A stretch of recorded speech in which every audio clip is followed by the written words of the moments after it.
আসসালামু আলাইকুম। আমি আতাউর রহমান সুজন। আমি এখন দাঁড়িয়ে আছি ত্রিমোহনী সেতুর উপরে।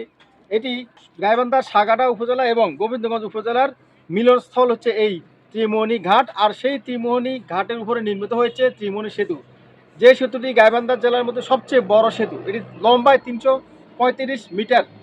এটি এমন একটি সেতু, গাইবান্ধার ভিতরে এরকম সেতু আর নেই, এই একটি মাত্র আছে। দুটি নদীর তিনটি মাথা, তাই এর নাম রাখা হয়েছে ত্রিমোহনী ঘাট।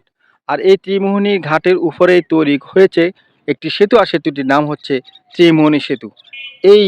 এখানে বাঙালি নদী এবং ঘাঘট নদী আসলে মিলিত হয়েছে।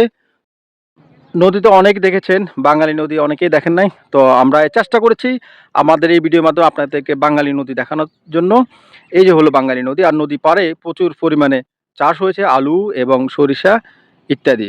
আর এই নদীর বালু উঠিয়ে কিন্তু অলরেডি পাহাড়ের মতো টিলা করে ফেলছে, সেগুলো এখন বালু বিক্রি করা হচ্ছে। আর এই যে ত্রিমোহনী সেতু, এটার উপরে মানুষ ধান শুকাচ্ছে। তো এখানকার মানুষের আসলে এই সেতু দিয়ে পারাপার হওয়া যেমন সুবিধা, ধান শুকাতেও তাদের অনেক সুবিধা হচ্ছে। তো এই হলো ত্রিমোহনী সেতু এবং বাঙালি নদীর আজকের দৃশ্য। ধন্যবাদ সবাইকে।